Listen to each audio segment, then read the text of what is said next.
Tukwaniriza natera ku Soul TV program Omunnyo Ku Makya. Nkubuza ko nti wasizotya nyabo wasueta sebo azukuse naffe ku Munnyo. Kulikayo mu program omususuzi abadde mu manzaali gaidi mukulikeyo banaffe byatambudde obulungi Katonda yebale ebitagenze bulungi twongera okusaba era tubasasidde nnyo abafunye ebizibu ebyenjawulo. Amanya zetu sima polo akadde kano kabeera kakubaganya ebirozo ku nsonga ez'ebyobufuzi ebyobukulembeze n'embeera z'abantu ababulijjo. Ku Lwokubiri ennaku z'omwezi 3 omwezi gwa Kutaano. Buli Lwakubiri tubeera ne Engineer Ian Cheyune yali ssentebe owa Wakiso District ate yaweereza mu bifo ebyobuvunaanyizibwa ebyenjawulo so nga ate twegatiddwako n'omugenyi ate omulala ow'enjawulo. Kasooke nkwanjulire Engineer Ian Cheyune akubuuzeeko tutandike program. Njagala okubalamusaako mwenna abantu baffe sebona okulamusaako ennaku zino obadde n'emirimu egikutwala mu field eyo etutasobola kubeera wano ndowooza Olwokubiri oluwedde. Njagala n'okulamusa ku muganda wange mmanyi bakola omulimu munene. Omuntu omu yagamba nti opposition is actually the driving wheel of the government in power. Opposition bw'etebeerawo then government eyinza n'obutamanya nti ebintu bitambula nga bwe biteekwa okutambula. Ate era nange nga yasoma physics nkimanyi nti bw'otoba na friction toba na movement. So bwe mbalaba mmanya nti bazze okutuyamba government yaffe esigale mu buyinza era tubaagala nnyo tetuyinza kubalekerera. Njagala okulisa Abannayuganda olw'okutuuka ku lunaku lw'abakozi. Waliwo endowooza nti abakozi ndowooza be ba gavumenti abali mu g'ofiisi aganene. No, buli omu ku ffe mukozi wa gavumenti mu ngeri ye. Bw'olima emmere gavumenti eyogera nti Uganda erina emmere ekola ki egimala. Bw'oyonja mu makaago oba okola omulimu. So buli muntu yenna mukozi era tulowooza nti olunaku olwo ffenna tuteekwa okulucelebratinga. Ekyo twagala okubakulisaayo mu lunaku olwo. Mu ngeri ey'enjawulo njagala okwebaza Katonda olaba naffe Abayisiraamu abamazeeko ekisiibo. Nkimanyi nti wakati mu byonna Allah afaayo kubanga tukimanyi nti embeera si nnyangu. Ebintu bye basinga okukozesa ate byabadde ku buseere. Naye buli kintu Katonda aleeta okugezesa. Eky'omukisa omulungi tetunnawulirayo nti abantu yabadde asiiba naye n'alemererwa n'agwa eri. Kitegeeza nti waliwo abo abalina obusobozi abakwatiddeko bannaabwe. Waliwo omuntu omu obedda aboogera nga bagamba mukuume kye mubadde mukola mu kiseera ky'ekisiibo. Ndowooza okusoomooza kunene. Naye naffe abalala abatalekola mu nkola y'Ekiyisiraamu mumanyi twakava naffe mu kisiibo. Ndowooza nti ffenna tuvunaanyizibwa okweyisa mu nneeyisa y'emu. Tweyanza nnyo Engineer Dr. Ian Cheyune ku bantu twegaseeko enkyaleero. Nkwanjulire Honorable Aloysius Mukasa embaka wa Parliament akiikirira ekitundu kino ekya Lubaga South. Sebo buuza ku balaba Soul TV. Abatulaba yonna gye mutusinzidde erinnya eryange Mukasa Aloysius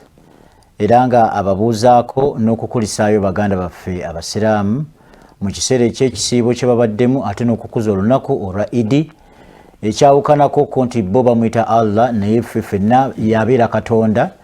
era nga kyetukkiriza nti awali Katonda buli kintu kyonna kiba kisoboka. Era nange kye mbakuutira baganda bange Abasiraamu kwe kubeera nga tweyisa mu mbeera y'emu gye tubadde tweyisaamu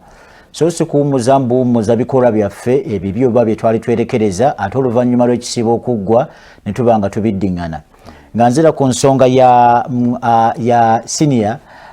Engineer Ian Cheyune agambye nti opposition yebeeranga driving force ya government ebeera mu buyinza. Naye ebiseera ebisinga olabye ba government oba ba presidential advisors bangi abawabula president naye nga ate ne weekanga nti ye yakola ki yabawabula. So ensonga nnyingi ze tuleese nga tugezaako okulaga government ekkubo lyandikutte naye ne olaba nti beesuuliddeyo gwa naggamba ngera bw'onaalaba nti ebisale by'ebintu ebirinnye tugezezaako okufula ya Parliament okuraisinga ensonga ezo naye n'okunoonya obunoonya minisita okujja kubaako kyayogera ku ki government yandisalidde amagezi nga bwebulankanya. Ndowooza y'ensonga y'emu ku lwaki omugenzi Right Honorable Speaker Olanya lumu yatunulako mu parliament n'alaba nga baministers tebaliwo naye nga waliwo ensonga ez'enkizo ze balina okuddamu n'agamba nti singa abadde mukulembeze wa ggwanga yandibagobye naye olw'ensonga nti si pulezidenti oba nti teyali pulezidenti yali talina maanyi ago ndowooza parliament eruma muntu amala kubeera pulezidenti. Kale lubaga mulungi nnyo era abantu basanyufu okujjako nti ebibeeraliikiriza era ebibeeraliikiriza eggwanga lyonna ensonga z'ebintu okulinnya ensonga z'okubeera nti babeera mu bweraliikirivu ate nga twakava mu kiseera ekya covid obanga tukyamulimu ebizinensi ezisinga zaagwa abantu abasinga ebizimbe ebiri mu ndeebaawo waggulu bikalu nnyo ekiraga nti enfuna y'abantu tebasobola kubipangisa. So kyobula abantu tugezaako okukola obutaweera okulaba nga ebyenfuna bidda mu nteeko. So abantu balina okukitegeera nti ndeeba oyo bwe tudda mu bintu bya automotive ebyemmotoka engines spare parts n'ebirala kugula mapikipiki n'emmotoka ezikozeeko ffe bakabaka baabyo awo naye ojja kwekanga nti ate bwe twogera ku nsonga y'omusolo okusala kwasuubuza abasuubula ebintu ebyo kuva wabweru gavumenti tetuwa mwaganyi ogw'okutuwuliriza. So tusaba era nga bwagambye engenya nti bajja kugezaako okulaba nga bawuliriza baleme kutwala butwazi nti opposition nedda bye tubeera tubawabuddemu mu kiseera kinene babitwale maaso kuba naffe era bwe tunagenda mu buyinza bo bennyini be bajja okufuuka opposition era nabbo ebyabwe tujja kukola kijja kubeera nga tubiwuliriza. ayogedde ku kyokujja mu buyinza inginiya n'akyusaamu feesi awo naye olugendo olaba muno olugendo lweyeewadde nga lunene temubeereyo ne mulowooza nti muliva mu buyinza abalala nabo bajje mu buyinza. No. Okuva mu buyinza si kyekikulu naye ekikulu kwe kulaba nti eggwanga bw'obanga oli mu buyinza kyolitambuza mu mbeera gy'okakasa nti bw'onootuuka okuwaayo ddala okwasa abantu abeeteeseteese obuki obulungi. Ffe singa bannaffe bano baali beeteeseteese bulungi obulewo singa twabivaamu nadda. Mubeekwasa mbu be babalemeza mu buyinza kubanga ogenda n'otunuulira enneeteekateeka yaabwe nga amaanyi bagateeka ku muntu omu kati ayogedde ku bantu abawabula pulezidenti nti ate n'amaliriza nga ate ye yabawabudde. Pulezidenti abamuwabula bangi nnyo nti gw'omu bw'oba olina ensonga yo gy'oyogedde ate alina abalala bataano be yeebuuzaako ogenda okumaliza nga abataano tebakkiriziganyizza gwe ky'oyogedde kati gwe n'olowooza nti bano awakanyizza kikyo. Naye ngini yakyayogedde kirimu obutuufu nti otunulira ba presidential advisors olukalala lwanvu nnyo lwa presidential advisors naye ne weebuuza nti bano bawabula ddi president n'olaba anyway tetujja kumenya manya naye kyayogedde lwawo kirimu president bweyabayita juzi yabalekikyalinga. Bannayuganda bateekwa okumanya nti balina omukisa okuba ne president nze gwe nandiyise Noctano oyo president gwe mulaba oyo teyeebaka mwe muba musumagira mufuluuta nga waliyo baganda bammwe eyo basatu abavudde ku kyalo okwo ne bagenda okumuwa amagezi bugenda okukeera ku makya mwabaze mu meeting nga amagezi gonna ge yeetaaga yagafunye dda. Oyo president report z'asoma gwe bazikuleetera wano ogwa n'eddalu. Oyo president bw'otunuulira daily standing reports kwonna kwe kuwabula president kwe bamuwabula wana muntu wonna ye abantu abamusi basanyufu kubanga tebamanyi byonna tebayinza kumanya byonna. Ebbeeyi y'ebintu yeekanamye ebintu mubitunulira butunuzi bwe muti mutulese embeera etunyige wabuze obuvuddeyo nti owaaye ekintu bwe kibanga mugati bwe guganye funa kiwogo ugatewo mpola abakulu Apollo era teyandyerabidde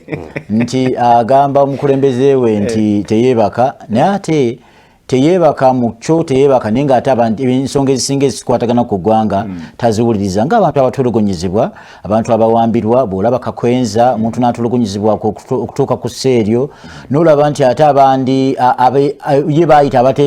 abateeteeseteese ate ye baasiiba buli kanaku ng'akola ki ng'alwana. So kiba kirungi n'owuliriza ate mu ebyo n'olondamu oba sinakindi ate n'ogezaako okulaba kuba ebbanga ddene myaka 40 ng'okulembera ggwanga kyolaba nti ensi ezisinze okukula okusinga Uganda kuba abakulembeze babeerayo ekiseera kitono ne babeera nti ate bawa omwaganya abakulembeze abalala okukola ki okutwala eggwanga mu maaso. So ffe twandigambye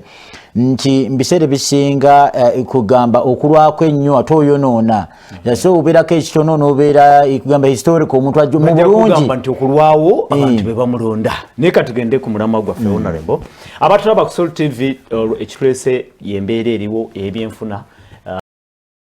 n'okwongera okutunulira enkulaakulana mu ggwanga Uganda n'etambula etya oba oliawo wetwogerera nga budget oba embalirira y'eggwanga ey'omwaka ogujja 2022-2023 ogutandika mwezi ogw'omusanvu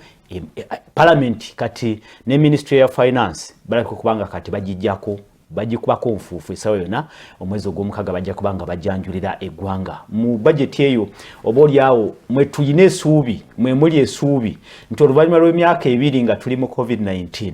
oba oliawo ensi n'eggwanga weligenda okweddaabulula ate oba oliawo n'enkulaakulana erabikeko mu abantu beeyuzeeko ennaku eya COVID-19 naye bw'otunulira mu budget eyamaze dda okutuuka mu Parliament ey'obutabalika 47 n'obutundutundu 2 47.2 trillion Ugandan shillings ne statement evudde Minister of Finance eri nti essuubi lyonna kati ng'ogyeko ebyamakolero ng'ogyeko by'okutumbula services n'ebirala byonna parish development model yetunuuliddwa ku mulundi guno nti ejja kusitula omuntu owa bulijjo wa wansi naye afuuke ensonga twogera ku parish development model emiliyoni 2 zaamaladde okuteekebwa mu budget ey'omwaka guno gwennyini ogugwako mu gw'omusanvu so nga ate ku mulundi guno akatabalika kalamba 1.1 trillion ze zaateereddwa ku ntegeka eyo eya parish development model inginiya yiya n'ekigambo kiri kimu bibiri ensonga eno twajogerako ku mulundi guno mu budget priority parish development model ey'okubiri abascientists okubongeza emisaala ze priorities ze batunulidde mu financial year ey'omwaka ogujja tubulira olaba otya bino binaakolawo enjawulo parish development model enaakolawo enjawulo mu nkulakulana eya munnayuganda omuntu wa bulijjo kati ebyo ebibiri wo bitunuulira birina marriage ya end product final product oba kyewandiise kati abantu kye bamanyi ennyo nga value addition parish development model egenda kukola amaanyi gaayo mu production okulimwa ebintu nebigenda okukolebwa the scientist omulimu gwabwe omukulu kwe kulaba nti bino ebikoleddwa oba ebirimiddwa bisobola okukolebwamu ebintu ebyo ebiri final product ne tulekeraawo okutunda raw materials ne tutunda final product egenda ku table now muganda wange agambye nti omukulu yagambye nti tulye muwogo ate nga kituufu omugati bwe guba guganye kankubulire bannaffe abakoreya kanjogere ku bakoreya kubanga Katonda ampadde omukisa mbategeerako akatono abakoreya balina omuceere naye omuceere mwe bakola wine mwe bakola soda mwe bakola omwenge mwe bakola emmere mwe bakola obuugi mwe bakola chapati mwe bakola buli kimu you can't believe it bakolamu n'eggaamu n'ebirala so oyinza okufuna ekiseera kino nga kyekiseera ekizibu naye buli lw'obeera mu kiseera ekizibu oyiga era nze ndowooza nti president ayinza okuba nga yakyogedde awo bw'atyo n'akikomyawo naye tayimu etuuse okuddira kasava naffe tumufuule engano ekola chapati tayimu etuuse okuddira muwogo oyo ne tukolamu obuwunga ne tusobola okukolamu emmere eddala ewooma makuroni ne tugafuna n'omugaati gwenyini oba oliawo omugaati n'ebirala kati kitegeeza ki bannaffe baalina wano ebisusunku ebivudde mu bikajjo naye nga tebamanyi nti bivaamu n'amasanyalaze amasanyalaze ng'ogatadde ku bbali wano bwe tubadde njagala kwogera tubadde mu kizibu kya covid nga balina abantu ebintu ebiri eyo naye nga tebamanyi tusobola okukolamu sanitizer olwaleero sanitizer yakolebwa olw'ekizibu kya covid ng'ensi yonna eggaddwa so mu kiseera kino ekizibu ate kisobola okutuyigiriza nti ebitono bye tubadde tunyooma bye tulina tusobola okubifuulamu ekyamaanyi kyovula kati bascientist bateekwa kuba nnyo ku mwanjo kubanga bascientist be basobola okufuula ekintu kye tubadde tutunuulira ng'ekitalina kyamaanyi kyekiri okubeera ekyamaanyi lwansonga nalabye nga waliwo abaagala okunyoomerera ekintu kya muwogo muwogo zempeke zetumira you know very well nti starch bannaffe bali abazungu owa muwogo gwe bateeka ku mpeke ya panado ng'ekyokulabirako ne bateekamu obuwalagala bwabwe ate nno miti gyaffe gino egyawano. Owagidde ensonga ya muhogo? Very much. In fact, nze kulwa enandirowoozezza nti kati research ya muwogo eva ekawanda gye researching okulaba ebika bya muwogo kati egenda ate ku factory level biki bye tusobola okuproducinga okulaba replacement ya wheat engano kubenga nesinga eva bunaayira. Yes, tusobola okukola replacement y'engano ne tukola. Juzi nagendako ewa sister wange awaka ngenza okumulaba nga ngamba nti nze obuugi bwa muwogo ffe twakula tetumanyi kunywa nti obuugi bwa muwogo. Naye sister nanga nti no, obuugi bwa muwogo mwana atunga obukozi bwoti ne bwoti nti buwoomera ddala. Embere etutuusizza mu kulowooza ku muwogo gikwanaganye ne kyetogeddeko ekya parish development model. Eneesobola okutujja mu mbeera eno. Bw'otunuulira nga bwe ngambye nti olwaleero bwe tugenda ku production ne tugenda ne ku value addition tutambula naye tugende ku production parish model. Parish model advantage yaayo is getting closer to the very people. Esemberedde abantu bennyini. Nze ekyo kye njagalako lwaki models nyingi zizze n'ezimu ne zisigala ku national level endala ne zigenda ku sub-national level giyite district level endala ne zigenda ku magombolola. Kitegeeza nti era zibadde zikyali walako okuva mu baki mu bantu. Kati ku level ya parish nze ndowooza nti wetuuka ku parish level ebe edrivinze ku village kubanga the subdivision at the parish level eri villages. Nakugamba kati nze president wa Semawundongo. Semawundongo kye kitongole oba ye nkola oba ye model. It's a model. Eyakuyitibwamu bannaffe abakoleya kati okufuuka emu ku nsi ezisooka 10 engagga ennyo. Naade ndaba olwaleero emikolo egyabadde e South Korea on 22nd April. Ng'abasajja abakulu ab'amaanyi ba president ebbanga lyengenze Korea tubeera na president wa Korea anajja n'abeerawo naye nga kiki village model yaabwe eya Semawundongo. Semawundongo is about a small smart village. Ye meaning y'ekigambo ekyo abantu abeegattira awamu okukolera awamu. Actually principles zaabwe ziri self help buli omu okweyambayamba diligence okukola n'amaanyi ne cooperation okolera awaki awamu. Kakati ffe oba tugipiikinze kati it could look late but better late than never. Nze kyendowooza tuteekwa kati kufuna bukulembeze bulungi. Kumiruka ku level ki? Ku level naddala from the district level. District level and constituency level. Lwansonga bano be bakulu be balina obusobozi okutunula n'okwetegereza oba ebintu bitambula oba tebikola ki tebitambula. N'obukulembeze obwo bwalondebwa dda weebuli olwedde. Anti kati balina okwemodelinga because sometimes bw'obanga oli mukulembeze agenda buseera okugamba eno gavumenti yalemwa terina kyekola ng'ate ggwe bakusasula omusaala ng'ate ggwe olina emmotoka ennene ey'amaanyi nga gavumenti yegikuwadde oli ku R ovuga obanga oli mu mmotoka gavumenti ekuwadde emiliyoni 2 ogenda ogula emmotoka ey'amaanyi olambula abantu baayo then oba toli serious ku kyoyogera. Mu kiseera kino twagala obukulembeze obuliwo bwonna butajetinga ekintu kimu tinga multi party system tujagala abantu baffe tusooke tube empowering kubanga abo bennyini be balonda abaki abantu abo. Singa kati baddira programu eno buli omu n'agiteeka mu programu ze bw'obeera mamba wa parliament n'omanya nti bwe tunaafunanga recess nyanga genda ndaba abantu bali batambula batya kubanga abamu tebabeera kumpi ono muganda wange yabeera kumpi n'abalonzi be naye jjukira owajuma ne tunuulira owe Fort Poto tebasobola kusulayo buli lunaku. District chairman naye n'abeeranga mu programu ze ataddemu okugenda okulambula abantu bano. Lwaki models zino zonna zireetebwa naye abantu bezireeterwa emirundi egisinga obungi tebalina bumanyi nga ffe be balonda tebalina bukugu nga ffe abali mu parliament. Oluusi tebamanya na goals zaayo kubanga bano balina principle kwe bayimiriza models ne bagamba nti enezze okukola ku by'obulimi okukola ku by'okwongera amaanyi mu by'obulambuzi okukola kwongera amaanyi mu bya production gamba okuba obuwunga ne value addition. Kakati emiramu egyo gyonna abasobola oginnyonnyola be bano abakulu abakulembeze ababeera mu nkiiko. So challenge eri parish development model olabanga yandibanga erimu bakulembeze oba twogere ku supervision and mobilization. Exactly. Ekigenda abagenda okulondoola yes n'okuyambako buli okubabula nze ntera okubawa example ezange njagalayo omuntu omu lunaku lumu ajje wano awakane natandika kye tuyita banana revitalization program njagala komyawo nsuku wano ewakiso yes oba mu Buganda okutwaliza wano nze natandikira wakiso abalala balabireko naye ekyomukiso omulungi ate nalowooza nti amawakiso mulimu ebibala nalowooza nti awakiso bwebokka Uganda yonna yajja all districts in Uganda ezaali zitondeddwayo ebiseera ebyo okuva Embarara, Kabale, Jinja,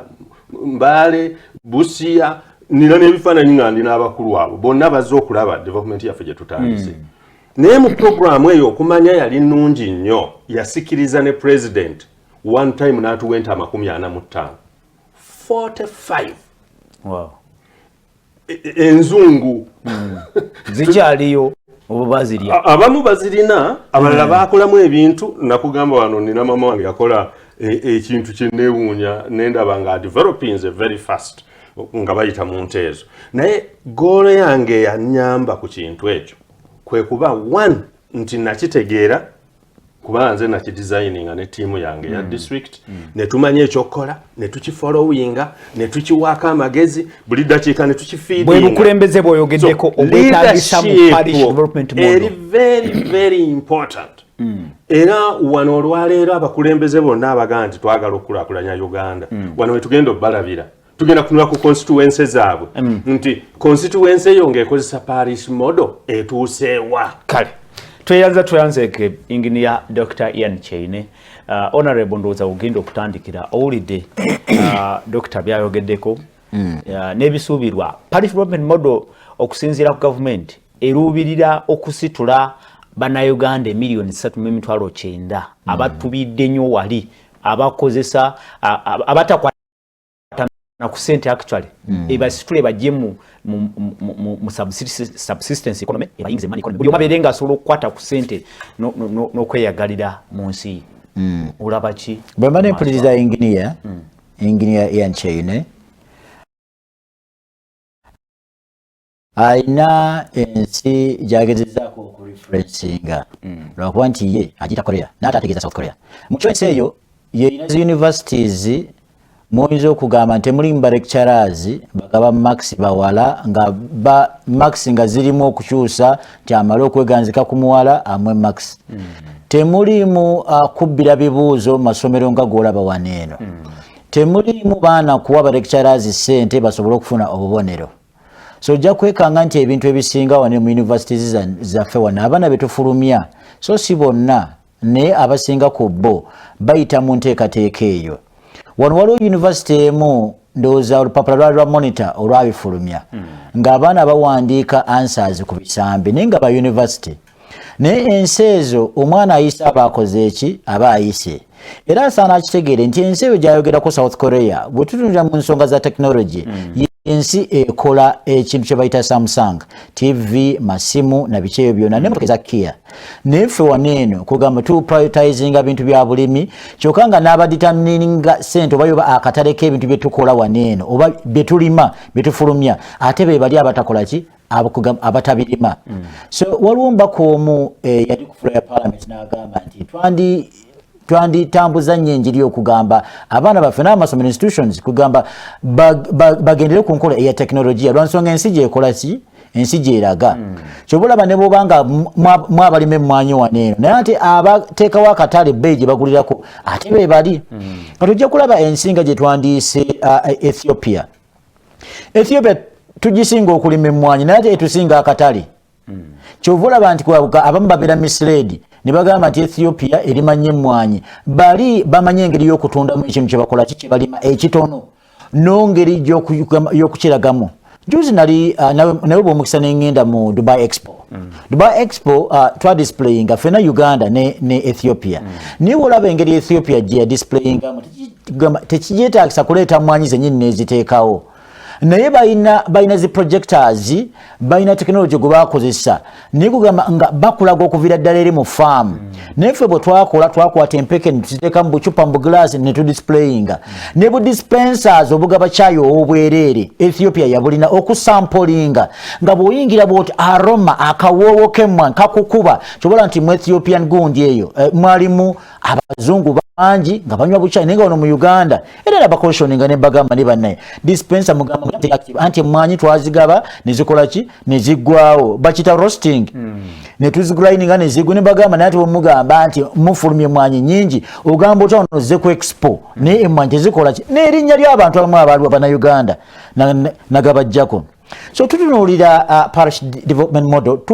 bagamba ziri parishes omutwalo gumu mu 594 emiruka naye juzi twali mu Buganda caucus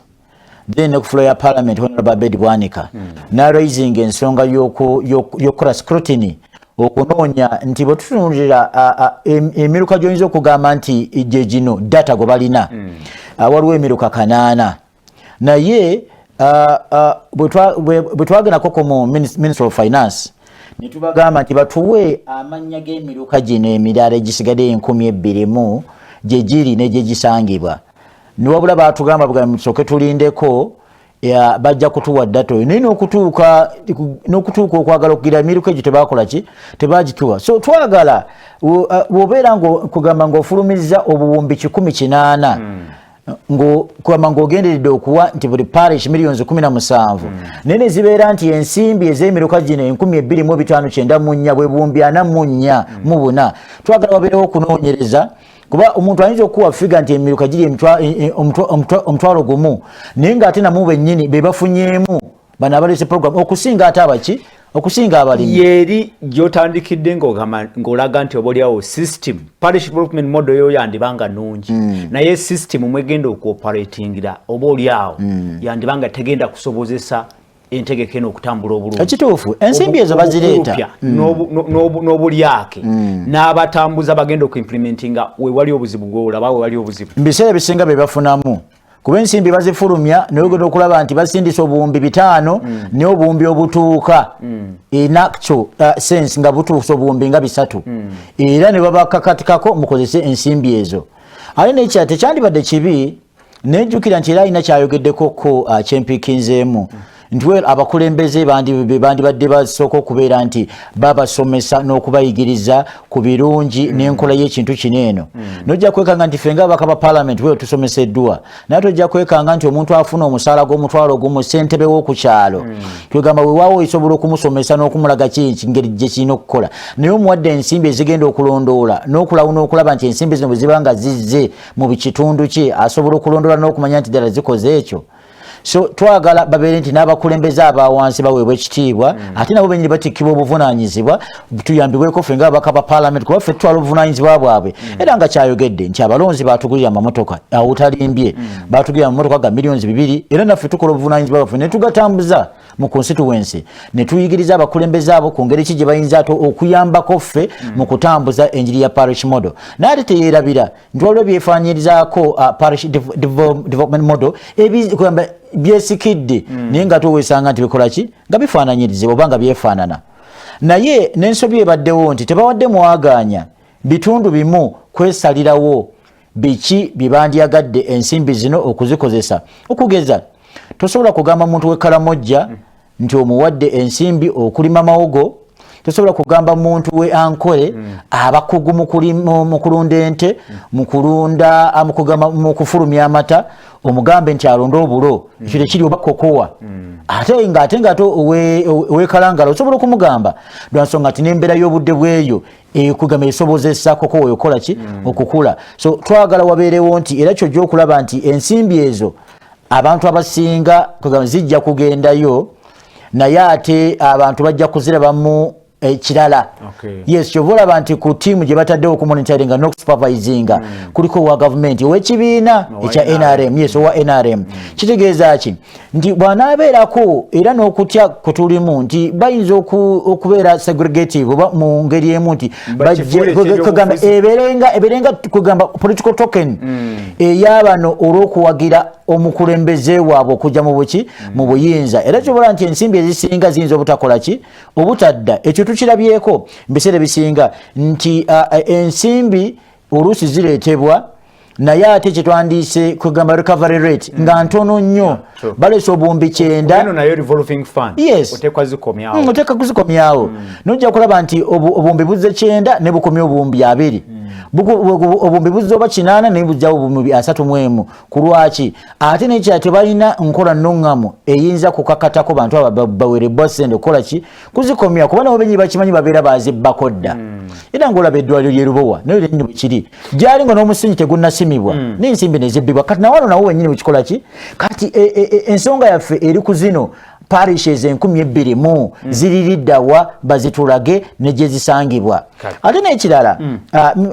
mukulu Apollo ojja kwekanga nti wewaawo tuyinza okugamba nti mulimu parishes ennene ne parishes entono ate n'otunene n'obungi bw'abantu nti ojja kutunulira kati nga bitundu eby'engulu mulimu abantu kugamba nga obungi bw'abantu mulimu abantu 2,000 naye n'ojja mu parish wano kati mu Lukamulamba e Kasubi nga mulimu abantu 12,000 abantu 9,000 naye tekyandibadde wewaawo abamu bagamba nti naffe twongere ku bungi bwa parishes naye ate ekibuuzo kiri nti amakampani bwe ganajja ne gagula abantu okugamba abali mu kifo ekyo ne bakendeera bwe banaakendeera emiruka era munaagisala so twagambye nti ensimbi bagabe kusinziira ku bungi bwabaki kiri bwe kiti mulimu abaleeta endowooza nti bwebeera ng'ekalamoja mu parish emu mulimu abantu 2,000 nga wano ewange erubaga mulimu parish erimu abantu 15,000 nti baagala nabo bennyini bakole parishes eziri equivalent ku muwendo gw'2,000 abantu abali eri zibeere nga buli parish erimu abantu naye ojja kulaba abantu kugamba tezibeere scattered nnyo ekyo kyo kizibu nnyo ekyo nange nkiwakanyamuko naye nitugamba nti tutunulire ensonga ya bungi bw'abantu ne ssente ezimakinga n'obungi bw'abaki issues zo zivuddeyo bulungi engineer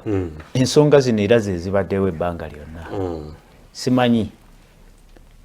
omuluka ogulina abantu 2,000 n'omuluka omulala ng'ogwa honorable Arosius Mukasa ogulimu abantu 9,000 nobawo ensimbi ze zimu tolowooza nti bakola nsobi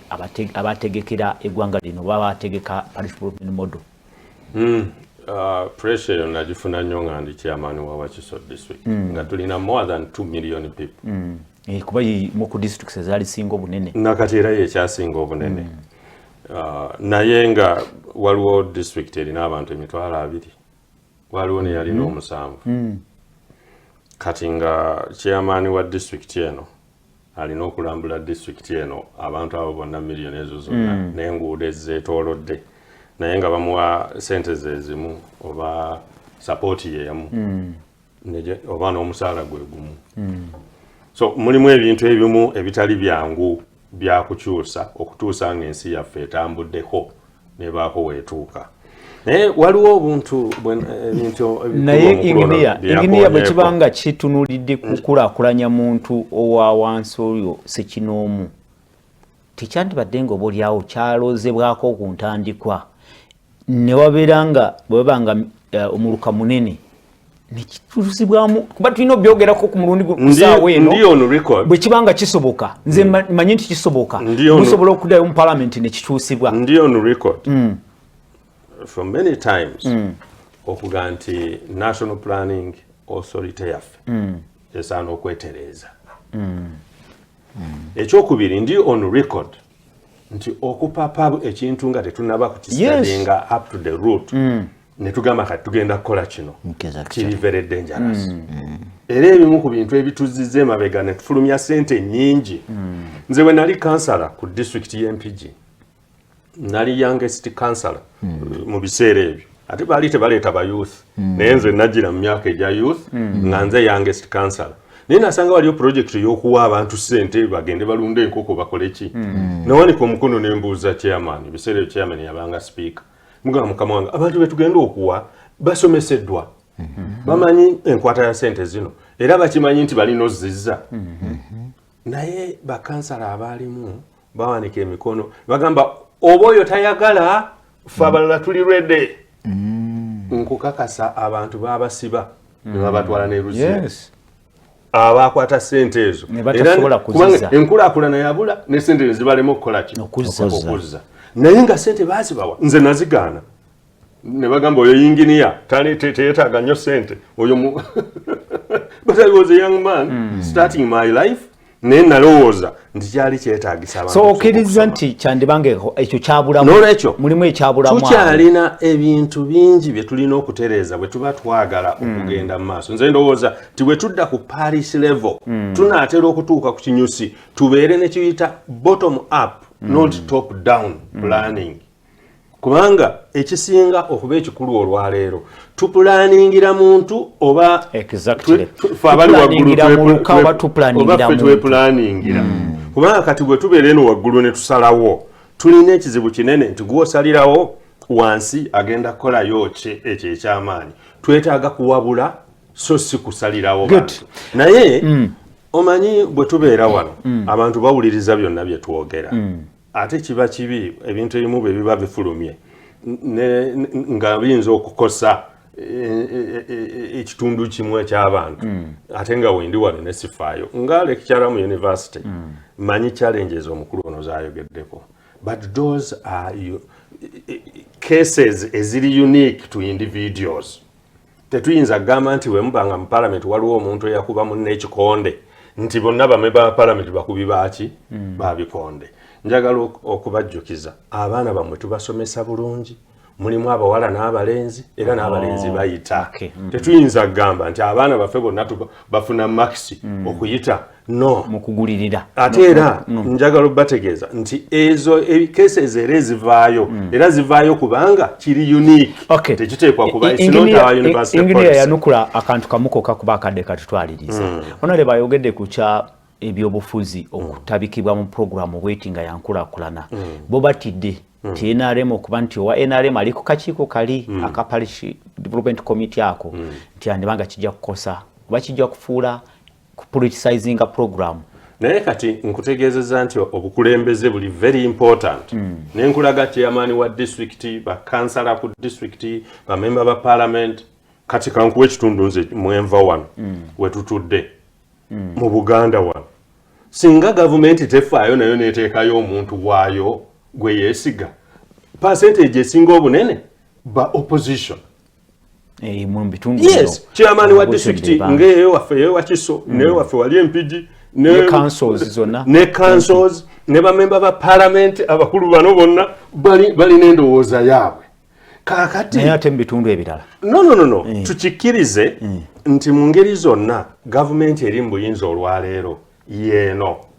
ate tesobola kutuuka buli wamu chairman wa gavumenti eno mu pate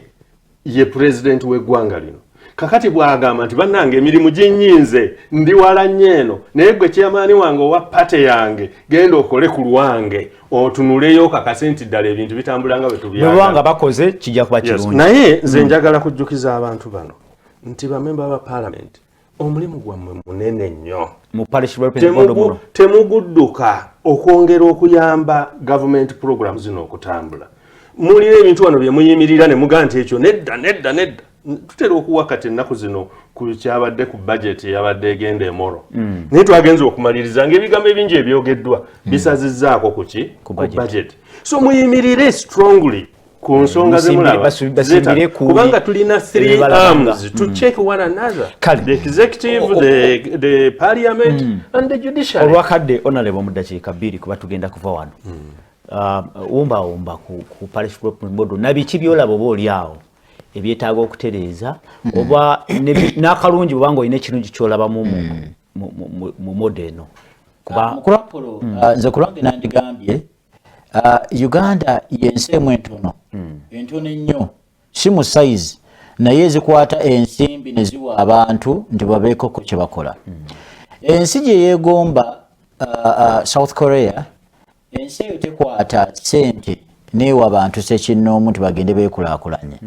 naye ensi ezo kye zikola zinoonya nnyo akatale k'ebintu ebitono ebyo oba okuteerawo abalimi akatale k'ebyamaguzi byabwe okubeera nti kugamba ebiba birimibwa ate bivaawo so si kutuula butuuzi era nga kyobula abantu yes ojja kwogera era nga mu ngeri emu ebendera kyobulaba nti ensi ezisinga obungi kwegamba ezikulaakulanye mu mbeera ey'ebyobulimi ziteeka nnyo ssente mu kitwandiise promotion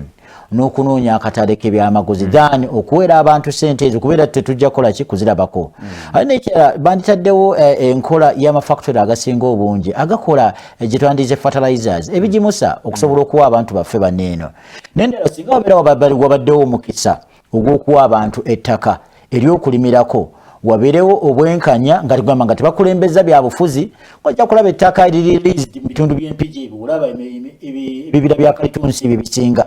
ojja kulaba nti abasinga ku bo bannanyini baabyo basirikale so nga ate abantu ba bulijjo abandi badde abakugu mu nnima ya biki ebyo singa nabo babeera baweebwa omukisa ogwo tulina ettaka lingi gye tulaba naye ng'olaba nti kugamba liriko ensiko kati olina wano bayitawo murera waliwo abachina abalimi omuceera awo naye bajjawo ensiko eyaliwo singa tuba n'ettaka eriri eterevu erityeru ne baleeta tractors naye kati tuli bamukono ojja kulaba nti tusobola kuvuganya nansi nzimu ku bintu byetukola ki byetugamba nti tulimamu ng'emmwanyi ng'ebintu ebyo ojja kulaba nti Uganda ekulako ayogera ku mechanization of agriculture kuba focus nnyo ndaba nga focus ya PDM eri nnyo ku bulimi oba oliawo n'obulunzi obutonotono mu ddakiika emu oba oliawo yanukule nekibadde ogenda okwanukula nze ndowooza tubeere bagumu olwaleero ekigendererwa kyaffe ffenna kyakulaba nti abantu baffe bava mu bwavu obw'amaanyi nze ndowooza tubeere bagumu tukwatire wamu nga tetusonze nnwe nti gavumenti kino kyeyandikoze naye ate si kyekoze tugende mu bitundu byaffe tuveeyo ne resolutions